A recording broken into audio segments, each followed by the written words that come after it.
Kizamde! Hop on the beat!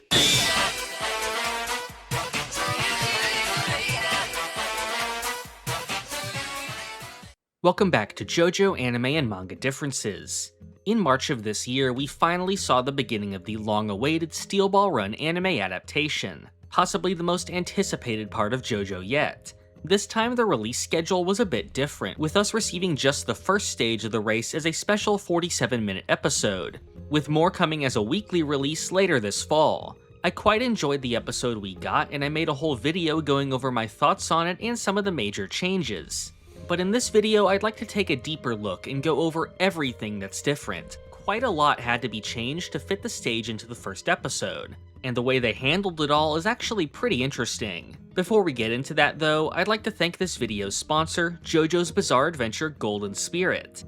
JoJo's Bizarre Adventure Golden Spirit is a new mobile game based on the JoJo anime series. You can assemble a team of characters from across the first 6 parts of JoJo for strategic RPG battles in an accurate recreation of the anime's style. The selection of characters here is really impressive, and the trailer shows that it even includes minor characters that I've never seen get represented in a game before, like Angelo, Aya, and even Part 6 stand users like Jungali A. So I'm looking forward to putting together a squad of characters you would have never even thought of working together. Pre-registration is available now on iOS and Android. If you click the link below, you can build and share your own dream team of 5 characters.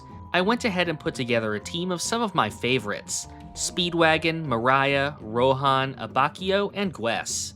Also, as more players sign up for the pre-registration, players will receive some milestone rewards. These will include in-game currency, as well as a super rare Old Joseph once 2 million people have pre-registered. Click the link in the description or the pinned comment to sign up for the pre-registration early so you can get more exclusive rewards when the game launches. So now let's get right into what has changed between the manga and the anime of Steel Ball Run's first stage. The first major change comes from how the story opens. In the manga, the very first thing we see is Sandman's tribe having discovered his books, followed by him being chased by a group of them. We see him briefly use his stand to escape before meeting up with his sister. They discuss how their people are losing their land, and Sandman shows her a rock face where it is implied that Gyro was training with his steel balls. And finally, he shows the newspaper announcing the race and tells her his intentions of joining and earning money to buy their land. In the anime, the first thing we get is some new narration from Johnny explaining how the West came to be. Then we go straight into Sandman being chased, but instead of getting away over some rocks, he disappears down a hole where we see him reading the newspaper.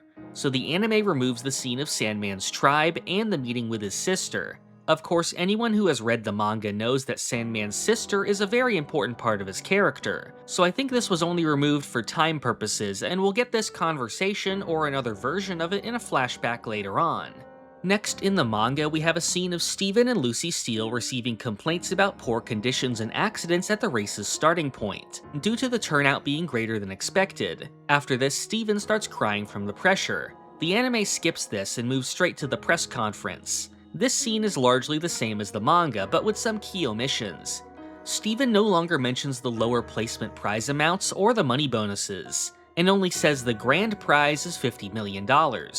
Some other amounts or units of measurement are also changed. Instead of saying the race is 6,000 kilometers, he says it's 4,000 miles. The entry fee for the race has also been changed from $1,200 to $150. The sponsors supporting the race are also no longer mentioned here, but they are shown later in one of the commercial break eye-catch screens. He still responds to someone asking about Baron Rakachugo entering the race with an automobile, but his response to this is shortened a bit. We do, however, get a new shot of him in his car, as well as one earlier showing Johnny. Some additional information is also removed, such as discussing the requirement of only using one horse, and the estimated time to complete the race. Steven no longer mentions the favorite candidates for the race, and they are instead shown off later before the race begins. Lastly, the mention of Lucy Steele being underage is removed. The scene of Steven crying earlier in the manga is instead moved to here after the press conference. During Gyro's application scene, some of the dialogue with the clerk is cut, and he no longer asks for a discount when his money comes up short. When the manga moves on to the next chapter, it starts with the scene introducing Poco Loco, but this is moved to a bit later, and the anime just continues with this scene. A brief line is added where Gyro talks to Valkyrie before the thief challenges him. Other than that, the duel scene is exactly the same. Johnny's short monologue after first touching the steel ball and standing is skipped and instead appears later. The flashback of Johnny's backstory is also moved to happen later to continue the scene. A new scene is added after Gyro leaves of Johnny being kicked by the man he used as a ramp, who throws a paper advertising the race in front of him. After this, we get Johnny's narration from the start of Chapter 3 and the start of the flashback. We no longer see Johnny's father praising him, and he is instead said to have been praised by a horse groom, which matches up with George's later characterization. We now get an early look at Johnny's older brother Nicholas, how he was the one who was considered a racing prodigy first, and that he died, while in the manga he wasn't introduced until a later flashback. Johnny no longer mentions his racing nicknames being JoJo and Joe Kid, and we no longer see the brief scene where he hooks up with a millionaire's daughter and her friend. Later, Johnny and his girlfriend no longer discuss taking the spot at the front of the line, and instead just walk straight to it. Johnny no longer pays the bouncers to throw the boy out, and they instead just do it after hearing his name.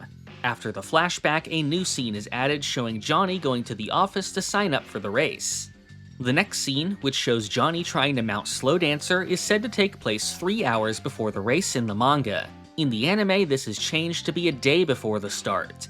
The bystanders also no longer mention that Johnny has threatened suicide if they try to stop him. Moving on to Sandman's entry to the race, we no longer see Gyro pointing him to the office. In the manga, Sandman blows the cloth open to reveal the emerald, while in the anime the attendant simply opens it. The anime also doesn't mention that Sandman got the emerald from his sister, and we also no longer see the early use of his stand to put sand in the attendant's eyes. A new scene is added after this at night, showing Johnny still trying to ride Slow Dancer. A scene from earlier where Gyro picks what to bring with him is instead moved here.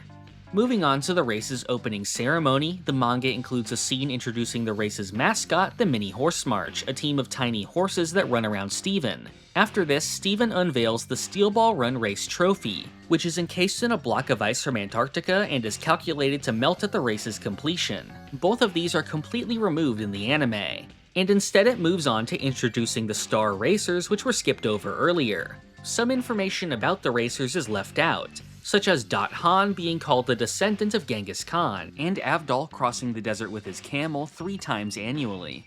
After the race begins, some of Steven's dialogue is cut where he explains some more rules of the race, and when he asks his secretary to verify Gyro's identity.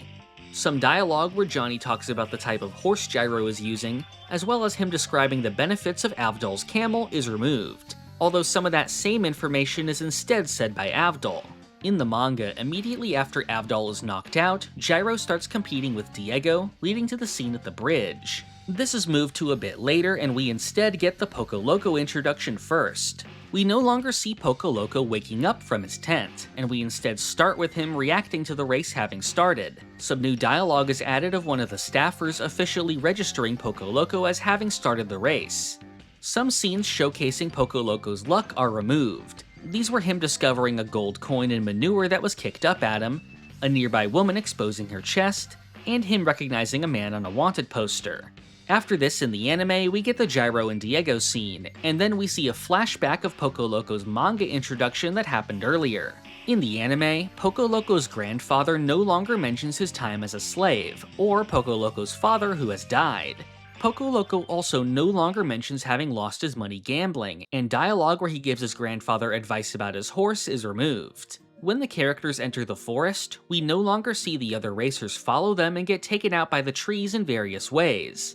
In the manga, Poco Loco is knocked off his horse by a branch, which lets him safely pass under some brush. Then, when Gyro bends and then releases some branches with his steel balls, Poco Loco is hit by them and knocked back onto his horse. In the anime, Gyro releasing the branches is what knocks him off the horse in the first place, letting him pass safely and then get back on the horse on his own.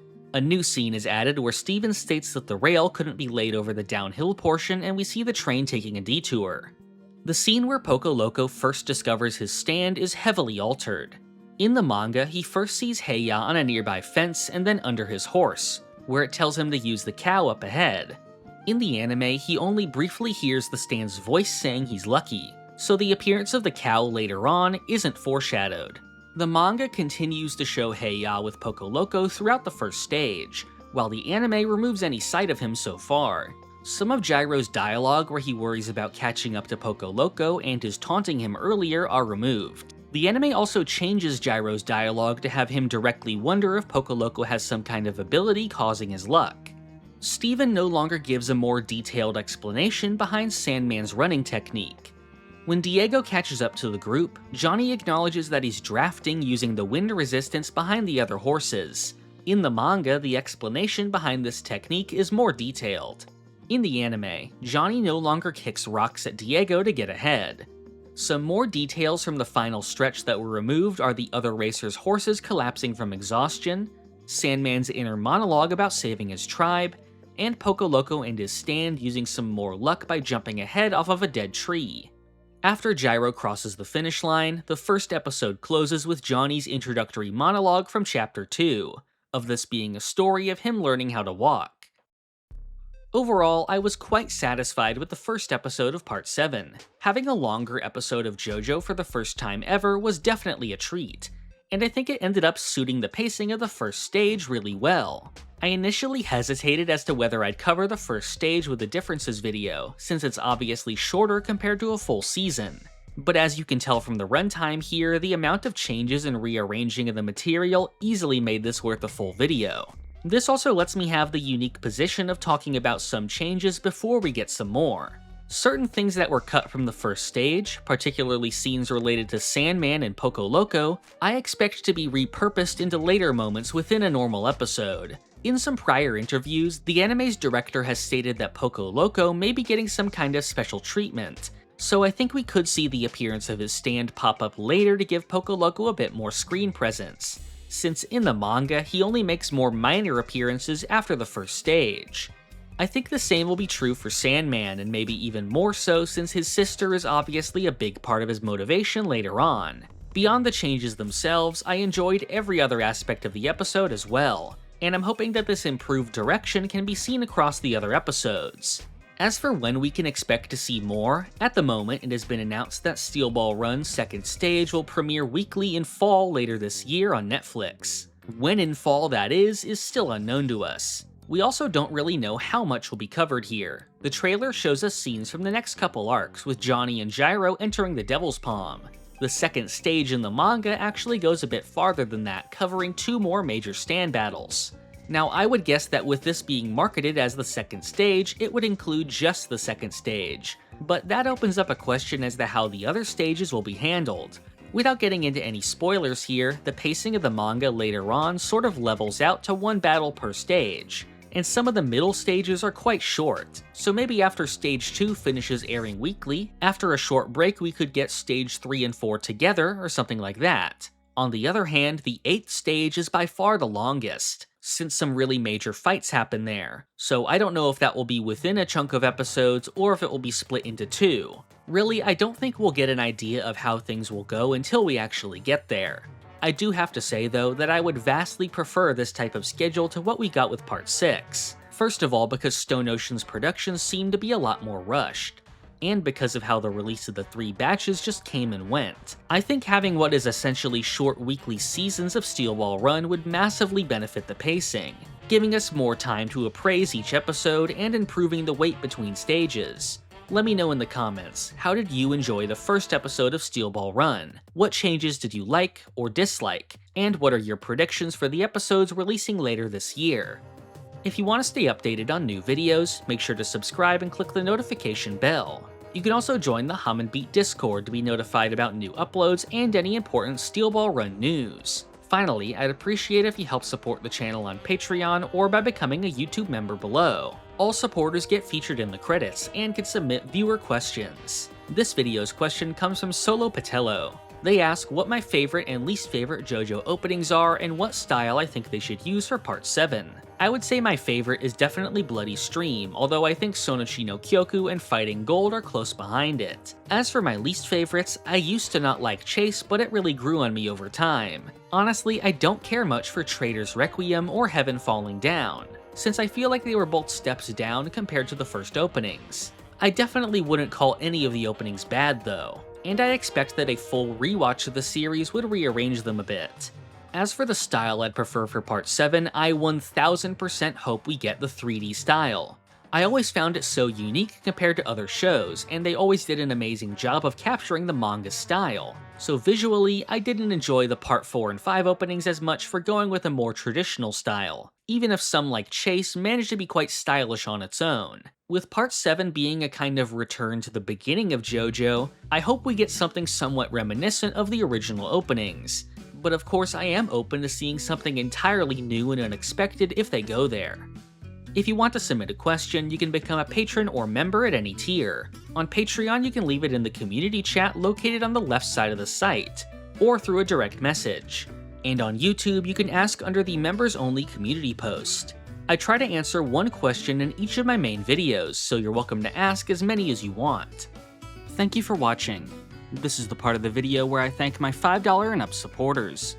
Thank you to Doorbell, Crayon, Rigovids, Pumpkin Doge, Sponge Cake, Cakext, Feliciano Rabaja, Christian McDonough, Pulse Dog, Rob Goliath, Big T, Gold, Red Hot Mayonnaise, Zenkai, Keenan, Saint Bobo, John Garcia, Crank and Plank, Fran Studios, Shin Megami Tensei Film Reviews, Griffiono, Fiddlehead, Justice, Joao Marchins, Danilo K, Kali, Javier's Milk, Billy the Corgi, Time Lord, Moist Daddy Tom, Daisuke, Artist 9398, Monkey 15, Conti Goat, and Holy Peanut.